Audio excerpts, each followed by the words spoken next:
Monday, August the 5th, and all right, Team USA just showing out now, jumping to its biggest lead in the medal count. That's right, U.S. athletes have now won 71 Olympic medals, 19 of those gold, and China has moved into second place with 45. You see the big lead disparity there. France dropping to third place with 44 medals. And welcome everybody to Amy and TJ, and it ain't bragging if you can back it up.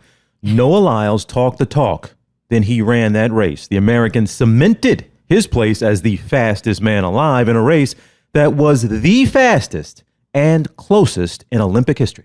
Also, in this Tea from Perry edition of Amy and TJ, Suni Lee shines so brightly that even Mendes and Gosling have to keep their shades on. Meanwhile, a dazzling French gymnast wins a gold medal, but another country gets to claim the victory. And a 100-year-old win streak on the line for American swimmers. Bobby Fink to the rescue. Plus, the boxer at the center of the gender controversy calls for an end to bullying. Also, U.S. men lose an event at the Olympics that they have never lost before. And the U.S. women's basketball team makes me and Robach feel stupid. And could you win a gold medal with your ex? What event was such a big deal that Adele stopped her live concert to see it? And finally, our apology to the U.S. women's national team. And with all that, here we are this morning doing our thing once again. This is a very busy morning. Again, folks, we record day of very early. We get up at 3 or 4 a.m., start watching events. And today is a very busy day of event watching and stars. Yeah, we've been watching women's diving, and now we're watching gymnastics. I mean, these are marquee events in the Olympics and so fun to watch. And we are literally looking live right now as we record this. Simone is about to do her thing, and Suni Lee on the balance beam. So if you're listening to us, then you already missed it live probably, and you might know the results, but I'm pretty sure this is going to be on TV somewhere later. Yeah, we've been focused a lot. Is anyone else out there looking at the uniforms? I mean, I don't know why, but it just feels fun to come. Some countries are doing better than others. We're big fans of Italy's outfits, just in all the events. They're just slaying it when it comes to the fashion. The divers this morning were great. They have very sleek, they were subtle, but I love the flag on the side. Those might be my favorite uniforms I've seen at the Olympics. We do. Every single event is a fashion show, and we are absolutely fashion critics. We have the Fashion Olympics for all of that. We decide who has the best uniforms, who has the worst, and the U.S. has been great. The tracksters have good uniforms. You know what I will say? I have been a big fan. You know, I love that Italy hoodie.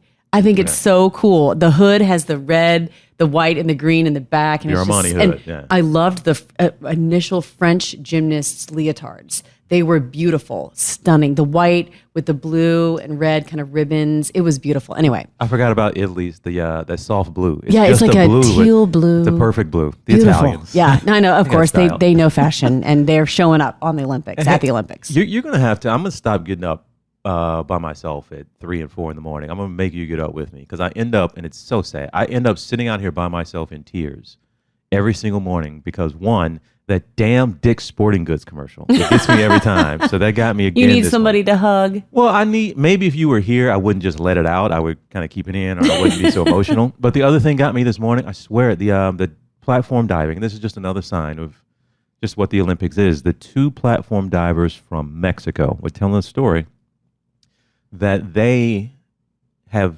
been in previous Olympics. They both have medals. They were on the brink of selling their medals. It was a bronze and a silver, selling them to fund their diving and their training and their traveling. They're at the Olympics now, but that's where they were about to sell their other Olympic medals just so they could stay on course to come here. Aeromexico, the airline, stepped in and said, "We got you." Aww. That's one of the exactly. I just got chills. See, and I'm in here sitting by myself, listening to that story and rooting for these Mexican divers. Yeah, I mean, 5 a.m. is such a better start time for me. I just have to say, just mentally for the rest of the day. However, yesterday I did get up with you at 3:30 because we had to run. Oh yeah, I forgot about that. That was a hell of a day. We had done 2 interviews, recorded a podcast, ran a half marathon before 9 a.m. It was a lot. And what time did I fall asleep last night? Around 8? We've been getting in bed earlier. But yeah, we felt like a bad. We had dinner in bed and fell asleep. Let's just be honest. That's how the day ended. But we did put the food up before we fell asleep. We did. Doesn't sound worse. That was a win. That was our medal for the night. But the marathon the half marathon. It was not a marathon. Went well. It was my slowest half marathon I've ever run that I know of. But it was 91% humidity, and I'm going to just give myself. Here you go. I finished. Here you go. I'm not in a race right now. I'm just training. We say, I don't know if we made that clear. Yes, we say Just we ran. training. We did run a half marathon as part of the training. It was not an official race. It was just part of marathon training, and so the time didn't matter. Although it does get in your head, especially I think after watching all of these Olympics, I'm like competing with myself now at this point. But I had to give myself a break, and I just let it be my slowest time ever. Because that just is a part of it sometimes. It is inspirational to see them doing what they're doing, knowing what that training took, knowing they're going through little battles and injuries and pains. And all I got to do is put one foot in front of the other and keep going. It does. That's exactly what I was saying to myself. All you have to do, this isn't skillful. You just have to put one foot in front of the other and not fall. It didn't help that we were coming around that curve and those two passed us. You're like, they look like Olympians. Oh my gosh. There was a couple. I wish we had a video of it. There was a couple who just came flying by us, and they looked like, at the very least, Peloton instructors, and at the very most, Olympians. And they were just smoking us, and they were smoking their body. I was just like, wow, that was actually inspiring to me. Okay. Well, slightly defeating. You didn't speed up, though. Wasn't that inspiring? No. I needed to pace myself. I don't think they were necessarily running 13.1 miles like we were. That's a good point. But yesterday to the Olympics, and it was one of, and Lot will tell you, the marquee event of every Olympics, the men's 100-meter dash. But it delivered drama and a finish like we have never seen before. This is just not history made or record broken. This was, as a race and as a whole, something we have not seen in American in Olympic history. We got the American Noah Lyles. He lived up to the hype and all his histrionics and solidified his title as fastest man alive by winning the gold medal in Rhodes, the 100-meter, but by the smallest margin we have ever seen in Olympic history. That's right. So how close are we talking? The first and second place finishers both clocked the same time. Like if you looked up on the leaderboard, 9.79 seconds. So they had to take it down to the thousandths, I can't even say that word, of a second. Not the hundredths of a second, but the thousandth of a second. And with the help of a photo finish, Lyles got the gold by 5 thousandths. I hope I never have to say that word again, of a second. I'm telling you, even in the replays, in slow motion, I could not tell that Lyles won. Seeing the picture, it's remarkable. There's a photo finish, and I'm still looking at it, can't tell he won. Wow. And then not just the two finishers, like the first and second place. This field was so fast that this was the first time in Olympic history. Oh, my God, you all. Oh, sorry. You just stopped me. Wait. That's Suni Lee. Oh, no. All right. Well, we won't say what happened, happened. It's not good. This is the first time in Olympic history that the 1 through 8 finishers in the 100 all came in under 10 seconds. That's remarkable. And also, this was shocking to me. This is a good stat. Oh, wait. I was not about to say the same stat you were, I don't think. The next stat there. Oh, you say that. You say that one, yeah. The 5th, the 6th, the 7th, and 8th place finishers. So let me make that clear. The guys who all did not medal, who came in 4th, 5th, 6th, 7th, and 8th. They all set world records for the best times we have ever seen for a 4th, 5th, 6th, 7th, and 8th place finishers. That's how fast the field was. This is the fastest we've ever seen losers run. Wow, that's a good way to put it, but it was true. It really was unbelievable to watch. Also, it made it more thrilling. 40 meters into the race, Noah Lyles was in last place. Halfway through, he had made his way up to 7th place. So to see him go from last, and he was back there for quite a bit, to first was remarkable. And he's the first American man to win gold since Athens. So that's quite a while. And now the shift is focusing to the 200 meter, which everyone says that's actually his best event.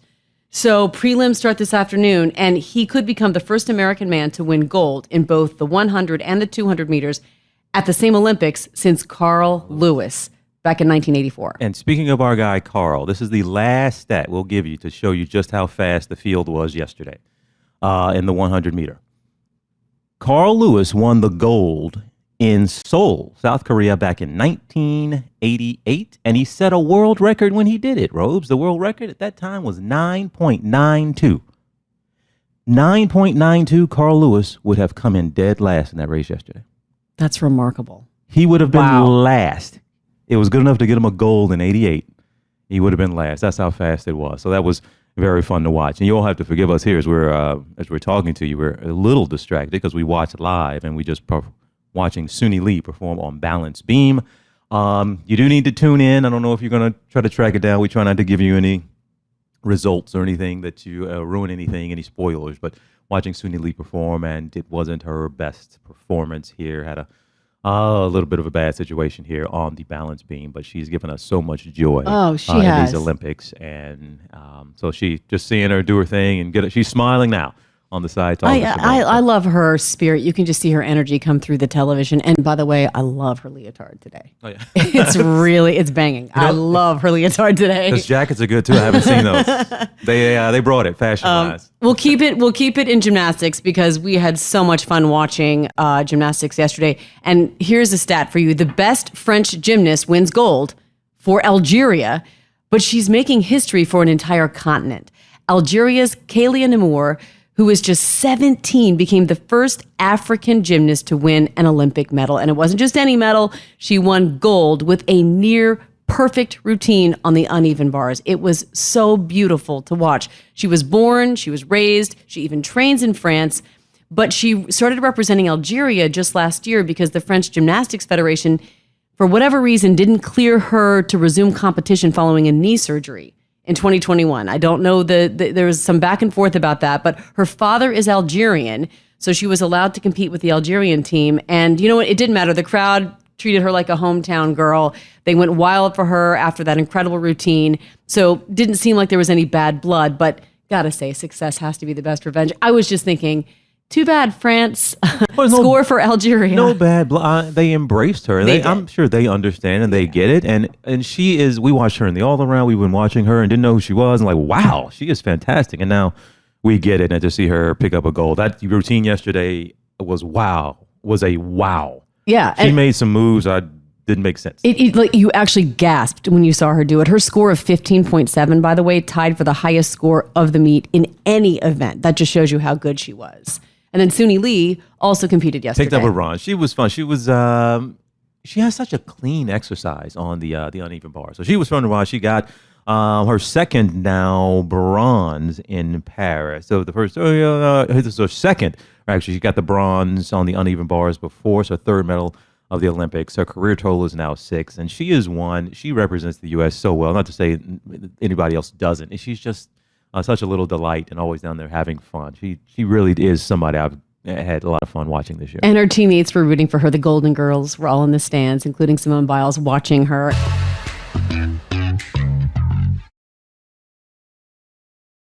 It's fun to watch and see the celebrities who come to Paris to cheer on, especially the gymnasts. We've seen a lot of celebrities, and in tennis as well.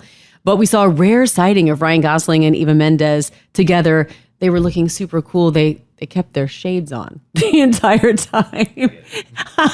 I get it too, but it was cool to see them. And again, didn't they look just so cool? They were just chill. They were here.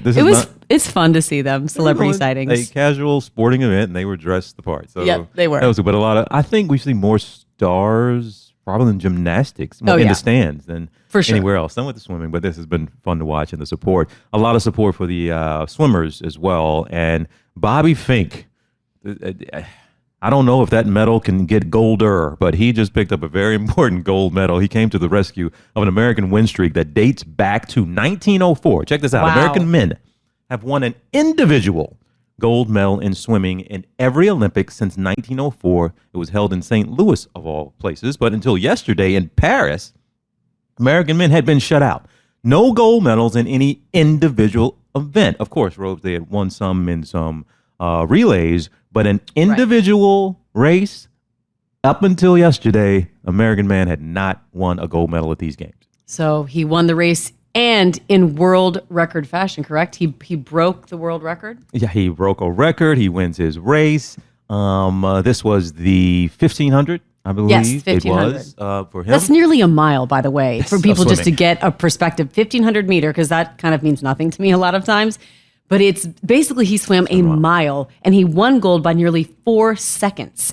And the was world, blowout, yes. yeah, the world record he shattered was set back in 2012 by a Chinese swimmer. More on that in just a bit. But yeah, that was incredible. And also women picked up gold. The American women got a gold in the 4x100 meter medley. They won that one by 3 seconds, set a world record there as well. That's Again, so 3 cool. seconds in the pool. That's a blowout. So that brings the tally for U.S. swimmers to 8 gold medals in Paris, which is nothing.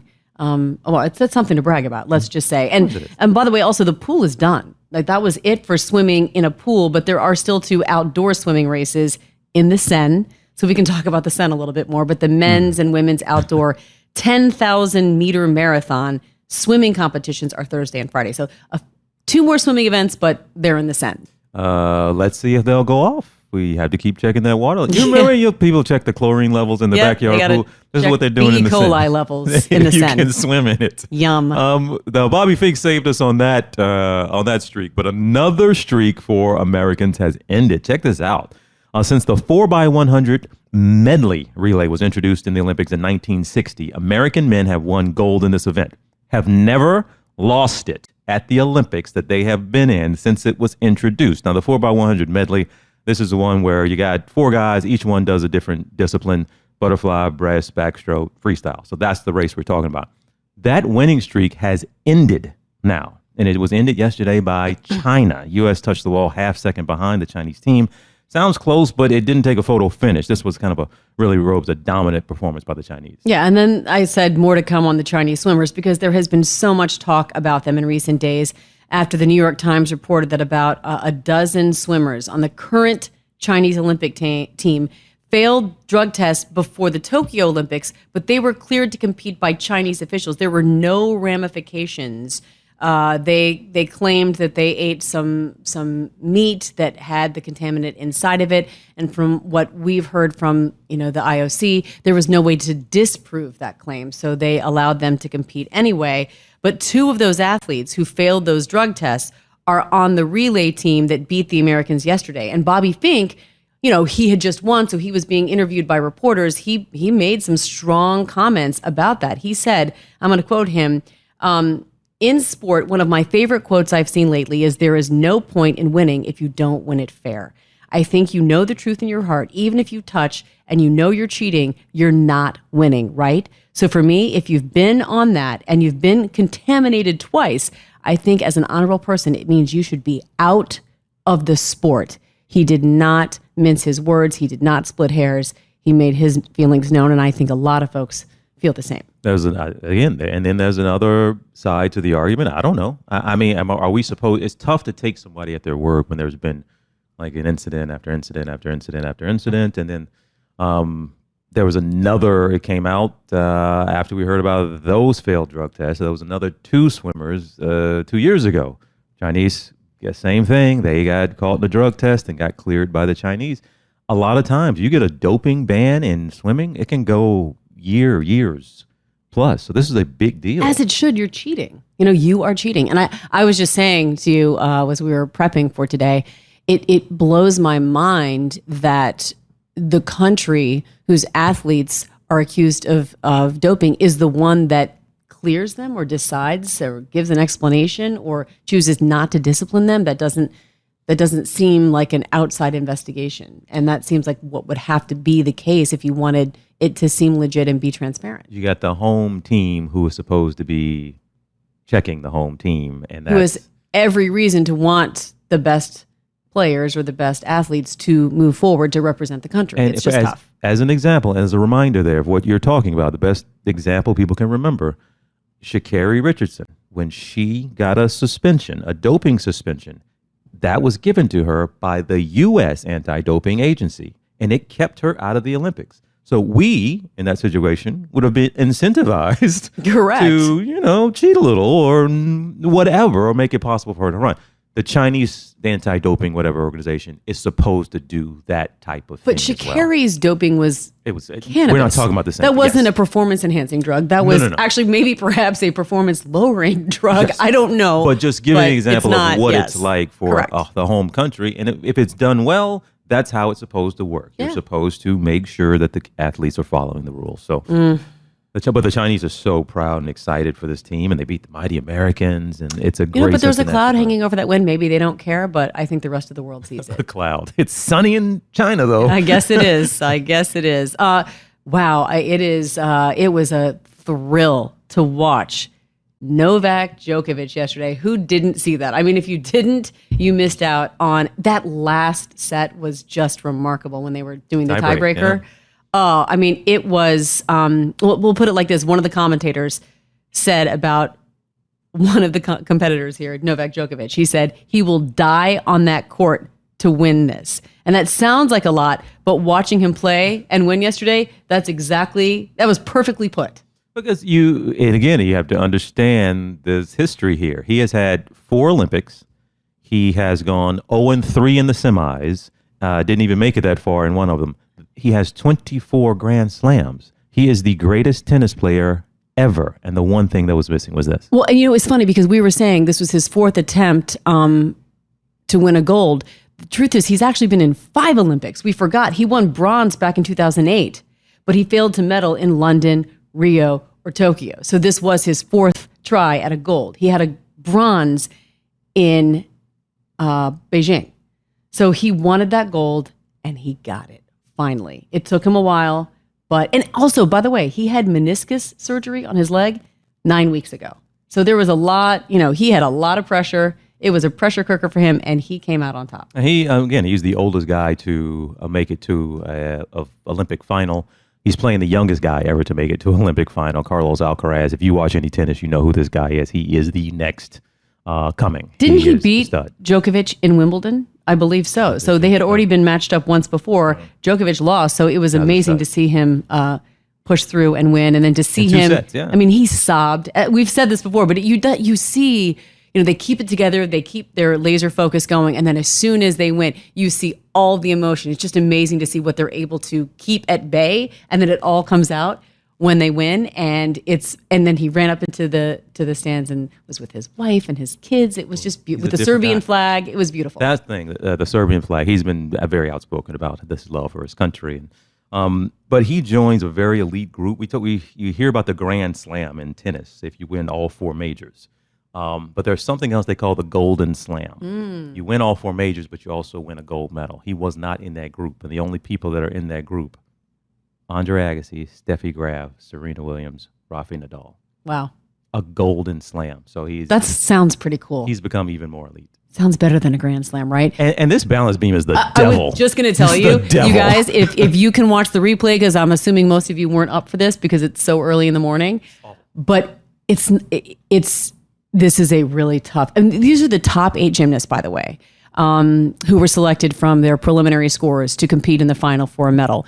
And it has been brutal. Sometimes, it's contagious. When one person falls, you just start to see athlete after athlete. It's such a mental game, the beam especially. You get one shot. You get one shot. And we're seeing a lot of Olympic dreams die on this apparatus. And I've seen a couple of heroes that are not just, you slip and lose balance. I got like some hard hits and falling and hitting that beam in ways that, oh my goodness. It's been like the high bar for the men, which is next, by the way. Yeah. We saw so many people just, slip and fall, and their dreams at a medal. Because once you fall, you almost certainly aren't medaling, and that's you just know it's over. Then you got to get back up, and you got to keep doing it, and it's tough to watch. It really is. Right. So we'll keep that on the back. Maybe we should turn that off because it's painful to see. Simone hasn't gone yet. I can't imagine what she's thinking right now watching everyone fall. She's thinking, I got this. Yeah, you know what? She's one of those. Like, are y'all really giving me extra points and falling goodness. ahead of me? Oh, my goodness. All right. Well, we want to tell y'all about this. We got a true story. This is a 100% true story. Lunch plans yesterday. We were supposed to leave the house around 11:30 a.m. U.S. women's basketball. They were playing Germany. Now, they have already advanced to the next round, so the game wasn't necessarily one of consequence. in terms of moving forward in this tournament, but it's always of consequence because this is the team, the U.S. women robes, that have not lost in the Olympics. Not just not lost gold medal, not lost a game. Since Barcelona. Goes back to 92. They're 57-0, 58-0, whatever it is. So I tell you, we had this lunch plan. I said, Rose, can you make sure you have Peacock is working on your phone, the app? Yep, I checked. I had it. We were good to go. And why? Why did we need to make sure we watched it? Because the streak was on the line. So if the women were watching the game, they were down big at the beginning as we were getting ready. It was 15-6. I had said, holy hell, babe. And you know how I am about this stuff. You took it very seriously because you know if I ask you at any point, I better have that Peacock ready to go. Peacock better be ready. I said, babe, we're going to have to keep an eye on the score. I am putting my keys and my wallet in my pocket in the bedroom. You walk back, put the phone in my face and say, look, I got it. It's working. I did. By the time you get to the door, you walk out to the hallway before I do, hit the button on the elevator. By the time I close the door, walk around the corner to get to you to the elevator, what do I say? Don't worry about it. We're ahead. Yes, it was done.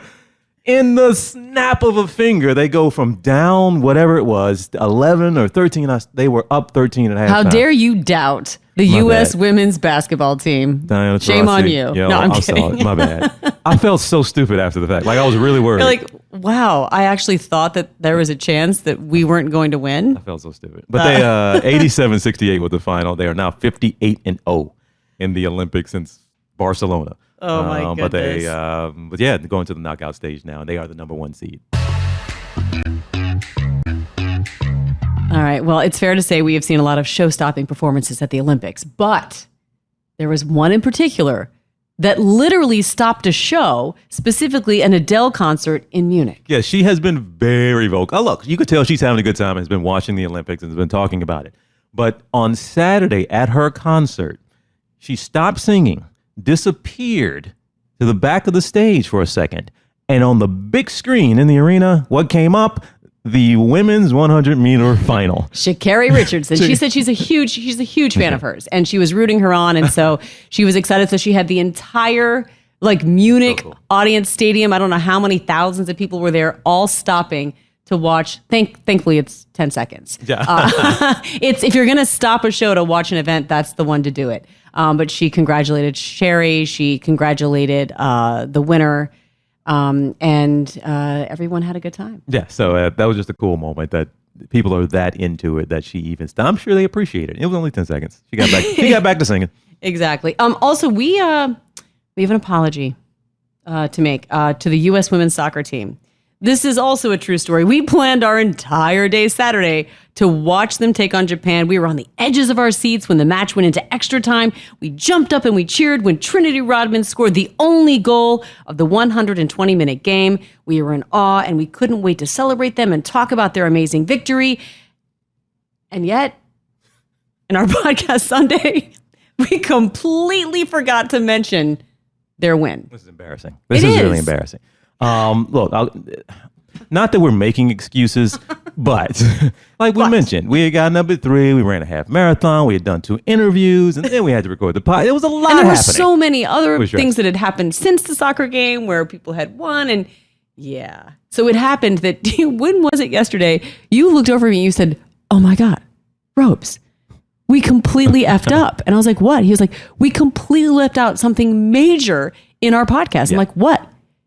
And you said the U.S. women's soccer team, and we both just, oh my God. It was in our notes. What? We just How did we forget? It was in our notes to do. But the messed up part, to your point, like we were getting on to each other, like, hurry up. Are you ready? We made a whole plan because we had to be in front of the TV exactly.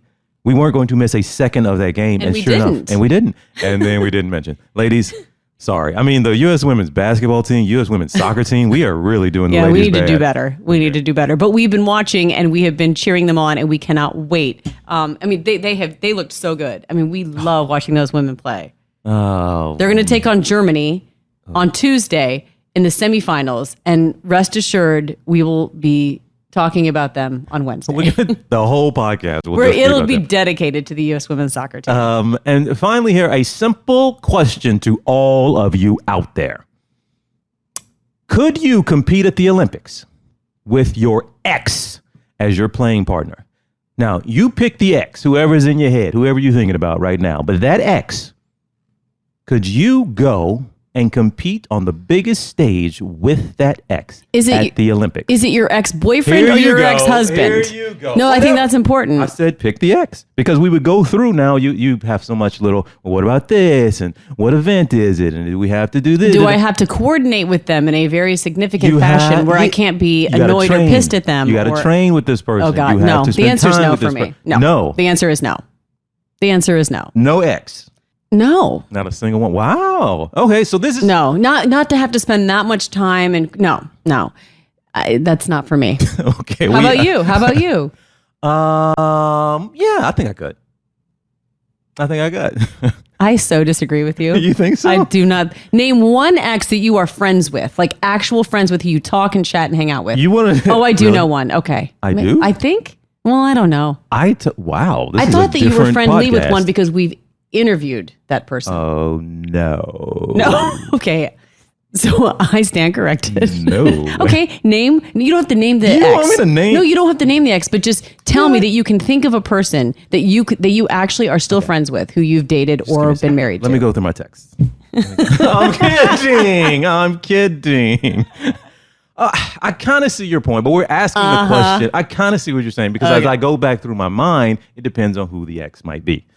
But are you friends with any of your exes still? Well, there are some exes I will cross the street if I see them walking up the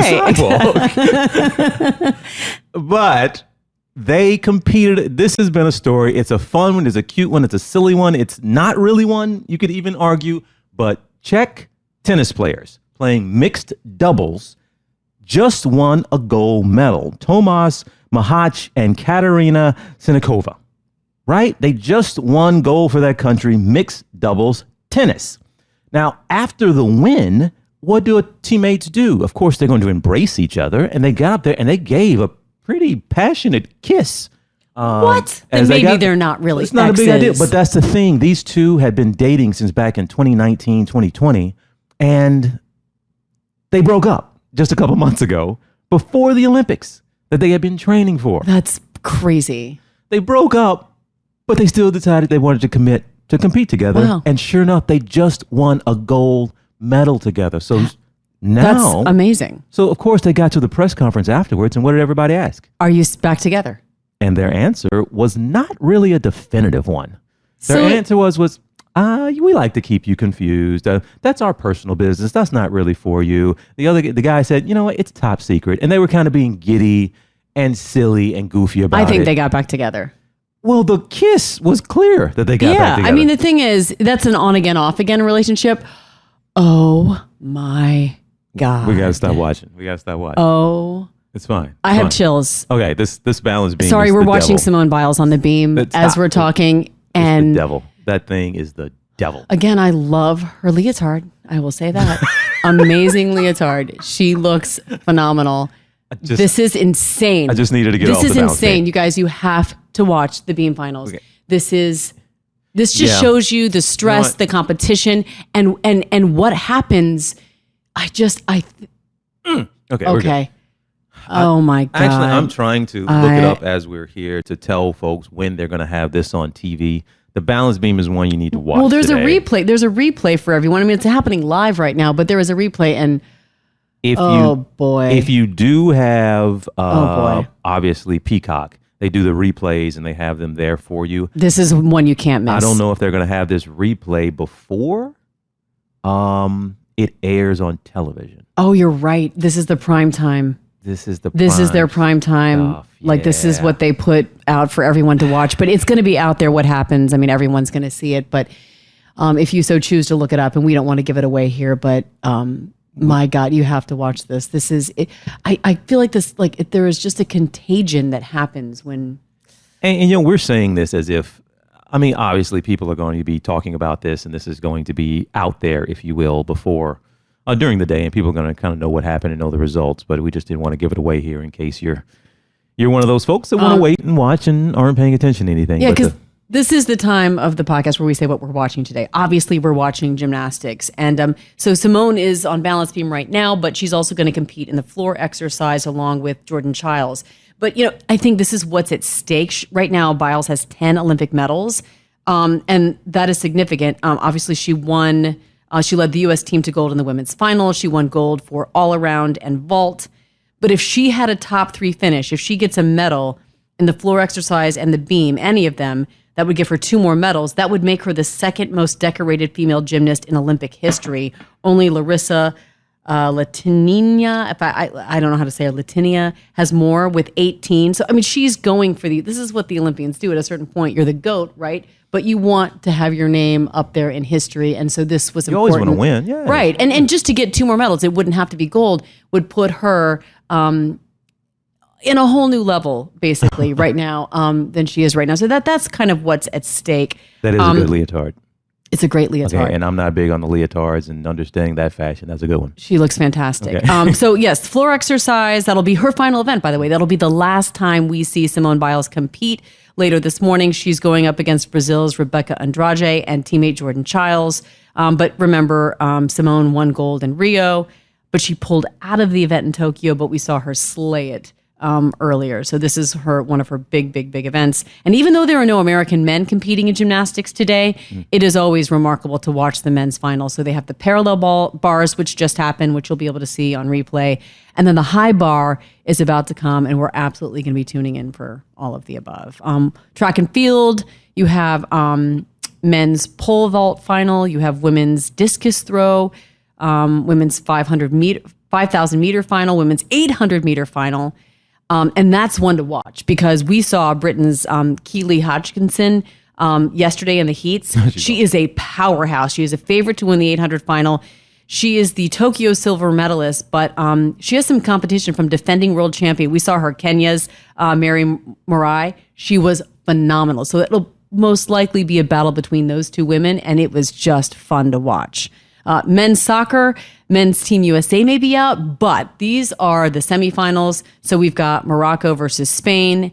That's at noon Eastern time. And then France versus Egypt at 3 p.m. Eastern time. Those are always fun ones. And I know you love badminton.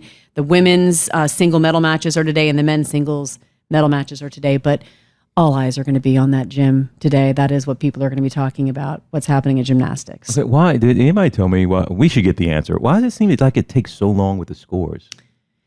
I wouldn't even begin to be able to they're going through all the little tiny deductions. What we heard them call ghost deductions. I don't really know what that means, but it's very specific, and I think it just takes time to get it right. It seems odd to me though. This is bizarre. This is taking a long time to get a score.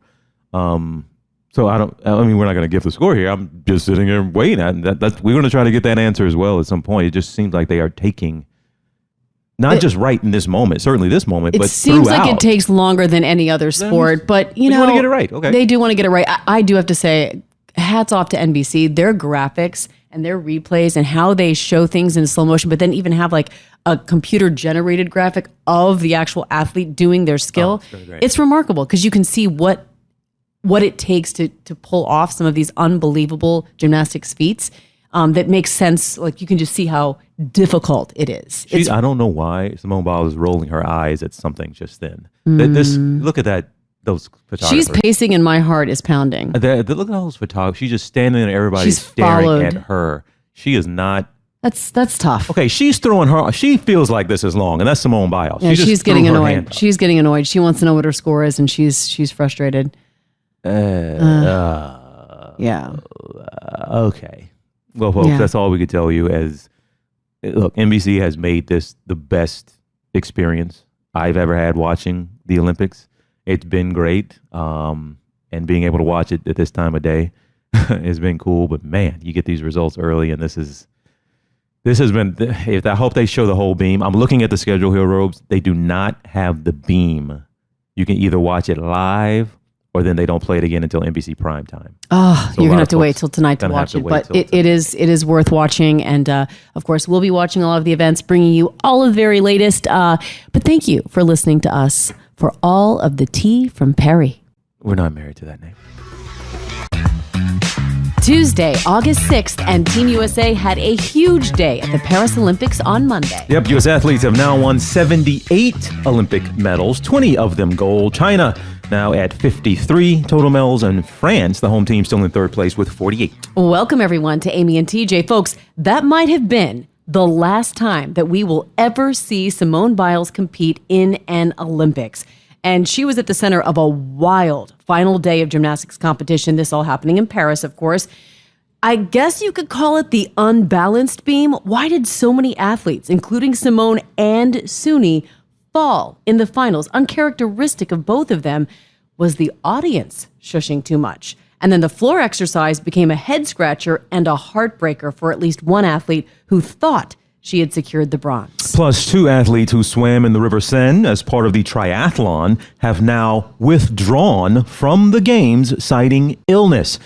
Also, pushing and shoving during the women's 5,000-meter race led to a runner being disqualified and being stripped of a silver medal, but they gave it back to her 2 hours later. We'll explain. Yeah, a lot of flip-flopping there yesterday. Welcome to another Tea from Paris edition of our podcast.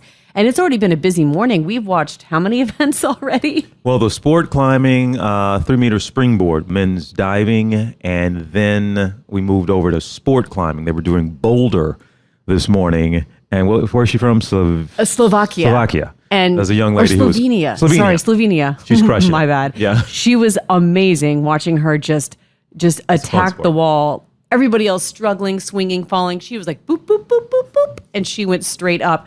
And now we've moved on to women's park skateboarding, which is so cool. It just started. And I don't know who, and this is, I think we mentioned this yesterday, like we might give a gold, a silver, and a bronze to broadcasters at the end of this, because there are some commentators who clearly, we're watching skateboarding now, whoever's doing the commentary has skated before, but explaining things in the best of ways to folks like us who just see people going up and down on a skateboard, but she's explaining the technical side of it, and you find yourself getting educated, and some are so good at that. And whoever this is, she's one of them. Yeah, you were asking questions, and then 10 seconds later, she answered all of them. Because, you're like, wait, what just happened? What does that mean? What happens next? And so when you have the really good commentators who know their stuff, but also know how to explain it to us who don't understand the technical, it's fantastic to have them. Some of them are great. So really, hats off to a lot of them who are doing really, really, really great work over there. But yes, we're watching women's park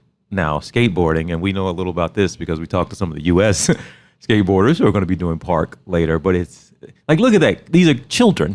We're literally looking at teenagers as Olympians competing in skateboarding. But they've all been skateboarding since they were 4 or 5, and this is the women's happened today, and then the men's are 3 Americans who we spoke to. We are so excited to root them on. They compete tomorrow, so we're looking forward to that as well. But man, what a day it was in the gym, in the arena for gymnastics.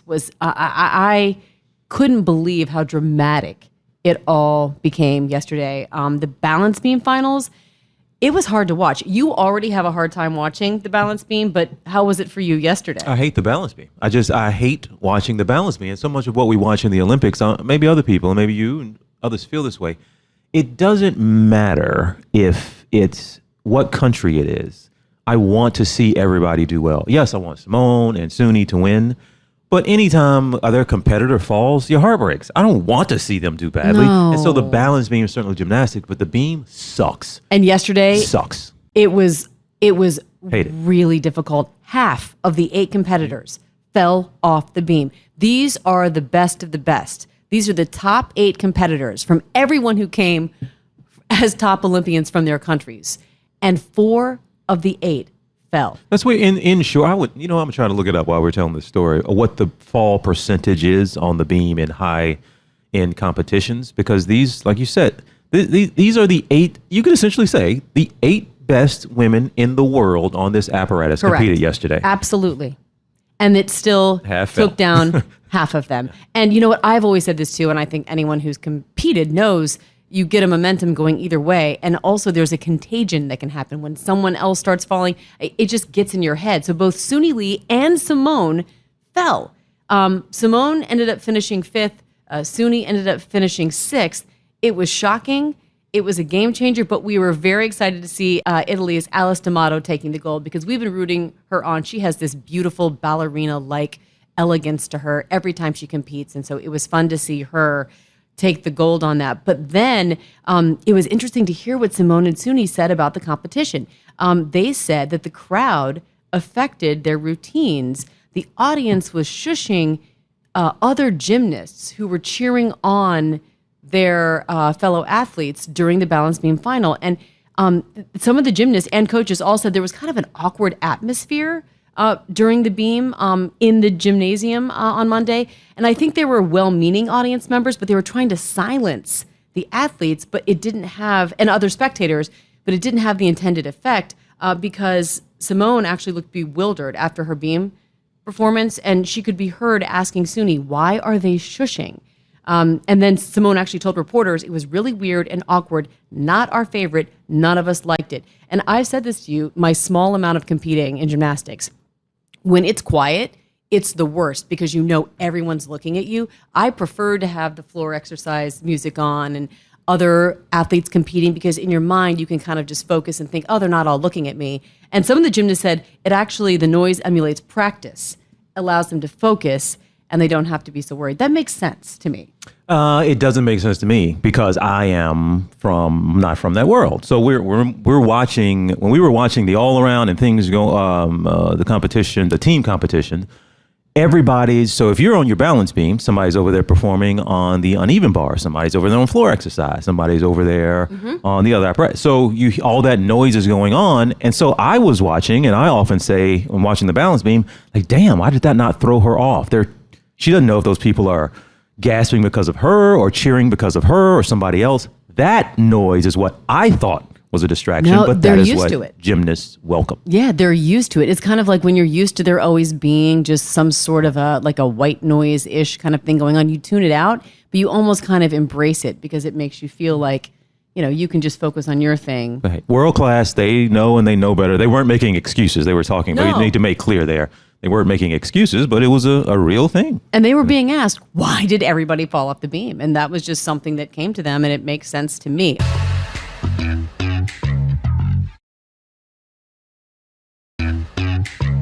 Okay, this didn't make sense to me at all, what happened on the floor exercise. By the way, Simone won silver in floor exercise, and that brings her total up to this Olympics to 4 medals. She had 3 golds and 1 silver, but this was the first time she has not won gold on floor ever. And we saw Brazil's Rebecca Andrade, who we've loved watching. She won gold. But there was a confusing inquiry because Romania thought they had won bronze. They had the flag up. They were celebrating.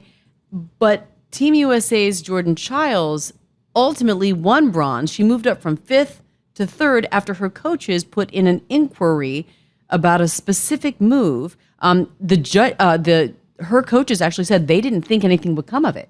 And so her coach actually described having her back turned, and she heard Jordan scream when she saw her score shoot up by 1/10 of a point, which is all it took for her to go up into 3rd. And just had to feel so bad for that poor Romanian gymnast who thought she had won. There was confusion for a while, but in the end, Simone and Jordan were on the podium, 2nd and 3rd. That was another Olympic moment, and it was an awful one. Now, this is not from the perspective of Jordan Chiles, and these are the rules, and you can do it. But Romania has not had a medal in gymnastics in the Olympics for 20 years now, 20 plus years.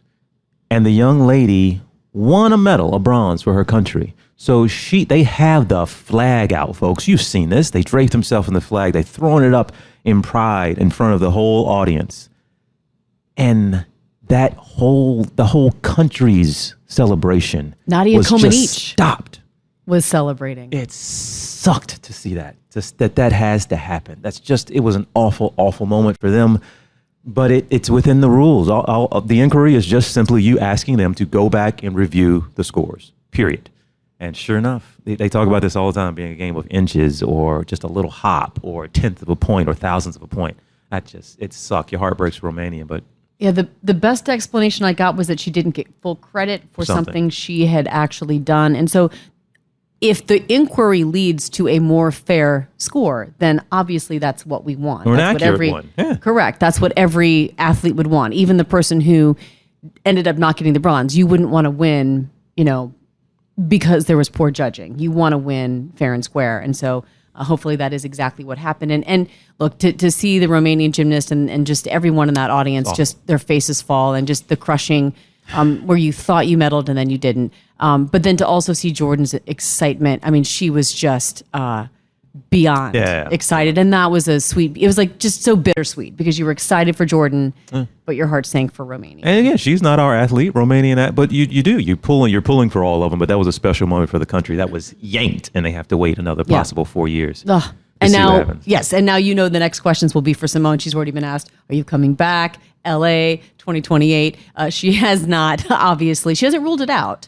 But she did say this: I've accomplished way more than my wildest dreams, not just at these Olympics, but in gymnastics. Walking away with 4 medals, I'm not mad about it. I'm pretty proud of myself. And she should be. And, I learned something about her the past couple days. We know how great of an athlete that she is, and she's the GOAT. We know these things.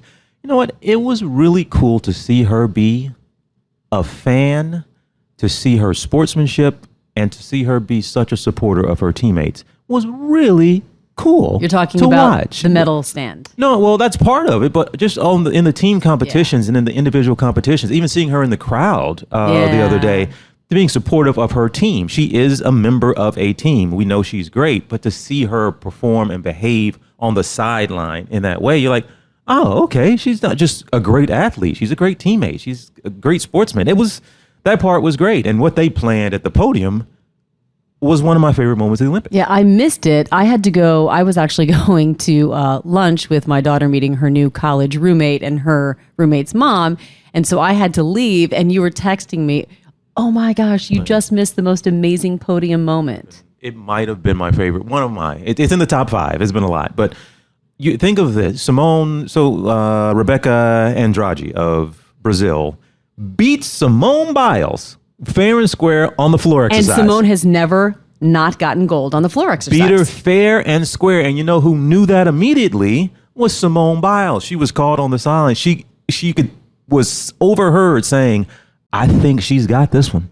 She knew it. So the ceremony, Simone's get the silver. She's on the left side. You got Jordan Childs on the right side. She's got the bronze. And then in the middle on that high as part of that podium is Rebecca Andrade. And as soon as they say her name, announce her as the gold medalist, Simone and Jordan, in a coordinated and clearly planned and practiced moment, turned to her and bowed.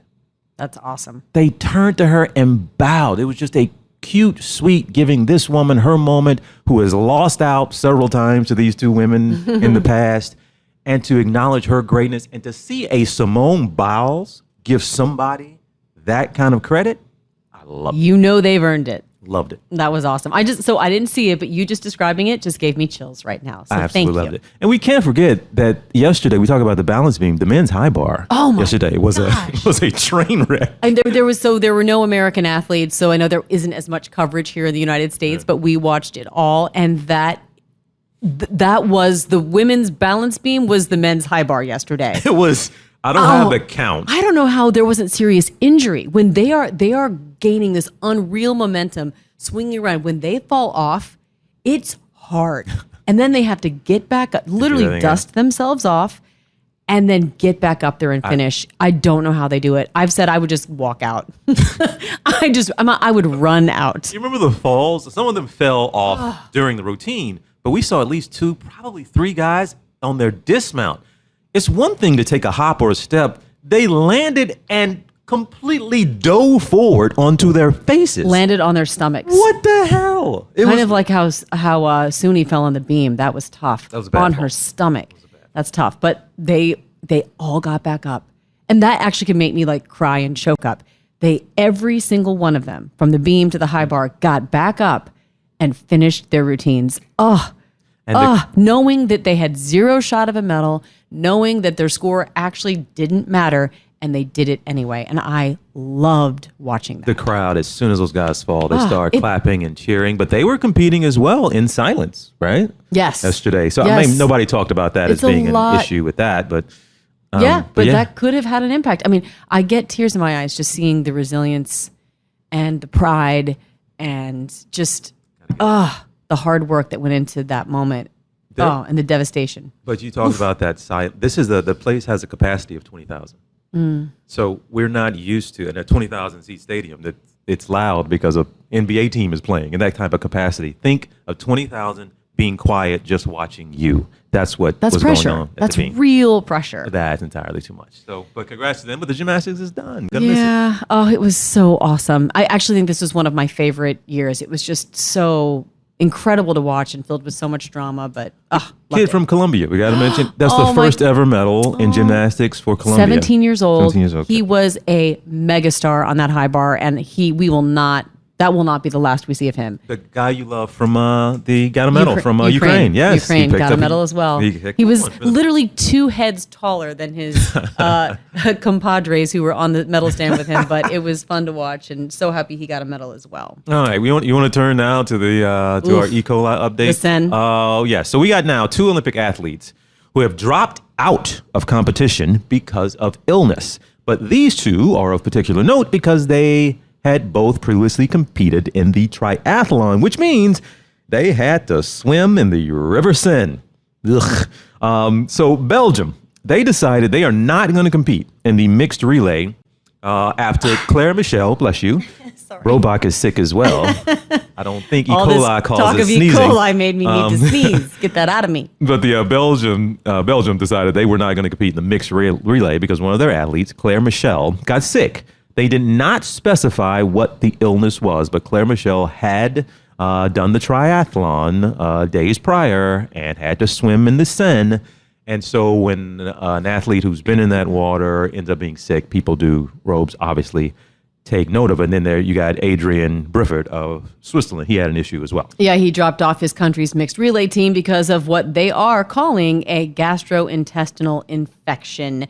In a statement, the Swiss said it was impossible to know if it was related to the water in the Seine. Of course, they probably don't want to upset the home country as well by throwing shade at the Seine. And maybe there is no way to tell. But you know what? My dad was always, this is so funny, my dad, the microbiologist who was giving us some scientific information about the Seine and what E. coli does to your body and whether or not you can inoculate yourself from it, which you cannot. But he would always tell me, whatever the incubation period is, you can kind of go back and figure out what it was. So this would be how many days since they swam in the River Seine from when they got sick? It's Tuesday. They swam on Sunday, and then 48 hours. My dad would be able to tell you, like, that's exactly when they got it. Like, he knows what the incubation period is. We should have called him. It's too early, but we can probably give you that update. But that actually is the way you can go back and trace to see where you got infected. So if it's a 48-hour thing, it's probably undeniably the Seine. Oh, stop. I mean, look, my dad has told me in certain countries, this is the truth, where I'm traveling to for work often, when I'm in the shower, to close my mouth and close my eyes and to actually shower with your back to the shower head because you don't want to ingest any of that water, not even a little bit. So imagine, as so many swimmers say they do when they're swimming, just you actually drink in a lot of the water uncontrollably. So it would make sense. Marathon swimming in the Seine Thursday and Friday. How about that for a that's 6 we plus can't wait miles? moment? I think that's 6+ miles. It's I believe it's like a 10K basically, right? There you so 6 point something miles in the Seine because they only swam. I say only, but what? I think it was a mile and a half. Yeah, so this will be a lot more water ingested. Yeah. But good luck to those swimmers. Coming up later, look, they want to compete. I don't know if we're talking about it. I don't know how much they're talking about it. It's funny. I've seen some of the swimmers coming out saying it's the most beautiful venue ever. It's the most beautiful place I've ever swum. And then other people saying it's disgusting. There was debris underneath me. I don't want to know what it was. So it depends on the swimmer you ask. Debris underneath me. You never want to swim in anything and you have to say there's debris underneath me. It was actually one of the Belgian swimmers who said, I don't want to know what I just swam through. And that's probably better. Because we know what you Ignorance just is swam bliss. Through. Let's get out of the water and let's go to the track. And track is it's not supposed to be a contact sport, but there was some pushing and shoving during the women's 5,000 meter final. So much so that the second place finisher was disqualified after the race. But the story did not end there. We're talking about Faith Kipyegon of Kenya, the current world champion. was in the lead on the inside lane, 2 laps to go. Okay, Gudaf Sagai of Ethiopia then made a move and she was trying to get the lead. Okay, they always want to be on that inside lane. So Sagai was trying to move in on the space Kipyegon was occupying at the time. So Kipyegon just it was kind of a, yo, get off me kind of a thing. That's not some full push and shove up against them. Just kind of a, hey, almost looked like they were playing handsies. You know, they were just kind of doing that thing. Well, a lot of folks looked at that, including the officials, and said, that's too much. And afterwards, sure enough, she ended up in second, but quickly disqualified for what the officials called obstructing another runner. Again, she finished second. That's a silver medal, but immediately was told disqualified for her obstruction. So that's the end of the story, yes? No, because she appealed the disqualification, and that disqualification was overturned, but it took, 2 hours for them to make that call? So in the meantime, they had given first, second, third place to the second and third to other runners. And the third place runner from Italy ended up with a bronze. Ended up in fourth in the race, but with the disqualification moved up to third. The disqualification was then nullified, which means back to fourth, which you say is the worst place to finish in any race. Okay, I'll correct myself. You know what's even worse than finishing fourth? Is thinking you won third and then they push you back to fourth. Right. This sucks for her. Which is exactly what happened in gymnastics, too. It's so interesting. It sucks. You win a medal, and then there's a review, and the medal is taken away, not because of something you did, something that's completely out of your control. Yep. So this whole story, my heart actually goes out to the Italian runner who was in fourth, gets a bronze or thinks she does, and then it's later taken away hours later. But a lot of folks who reviewed this and looked at it, and folks who are experts in this, thought the disqualification was too much. It was a little heavy. Even the NBC commentator actually said that she believed that Sagai was the one who should actually have been, if there was ever anyone in those two who should be disqualified or have some sort of issue, it should have been her because, she's the one who was trying to get in the other runner's lane. And so she was inserting herself in a way that she shouldn't have. So she was Kipyegon was in the lead. So it's not like she didn't have anybody to push. Right. So it's not, she's doing her thing. Right. So the other girl tried to come in and get into her space. Look, and she was she was in second place. That was a silver medal win. There was no photo finish. She absolutely was clearly in second place. Funny enough, the woman who went from silver to bronze, so she ended up getting third place. She said she absolutely expected that to happen. And she said, I want to make sure I say her name right. They know their sport. Hassan, right? She said that she knew she deserved the silver. And so she had no problem taking the bronze. And look, those two, and I saw the top two finishers here ended up being teammates from Kenya. And look, these women race all year long against each other. They know each other well, but a lot of them train.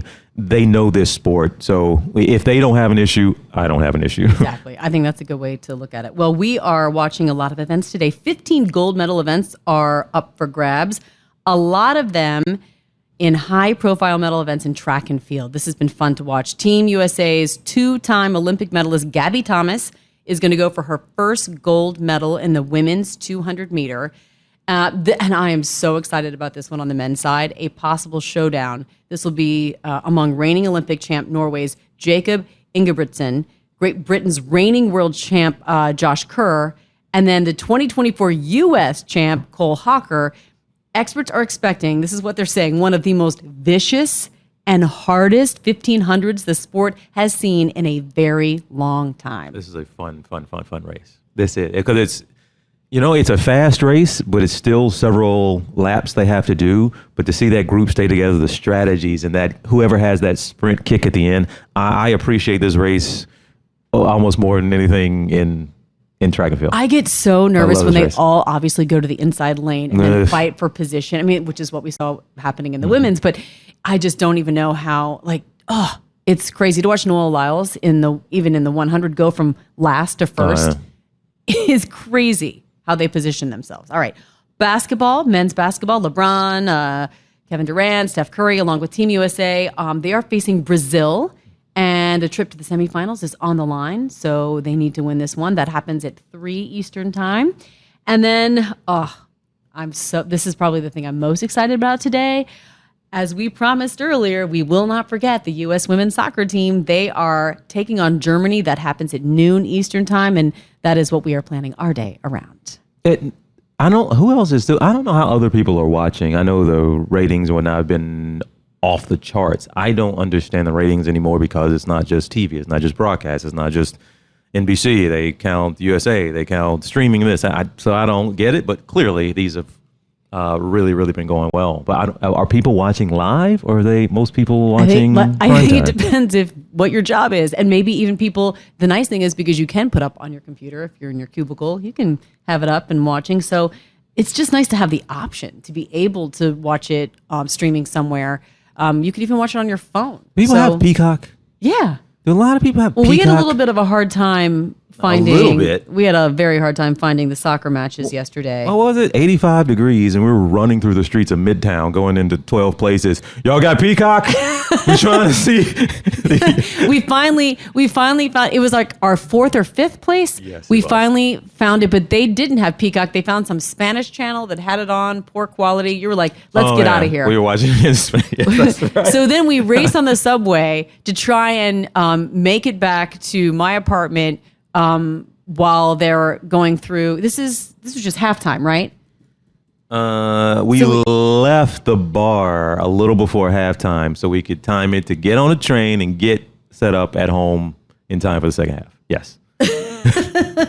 This was our day yesterday. Yes, it's all about getting in front of a TV. So it's been fun. We are excited. We still have a few more days left. And of course, we will be watching for you. And you can keep listening to us. You can get all the tea from Paris right here every day. Okay, fine. That name might stick.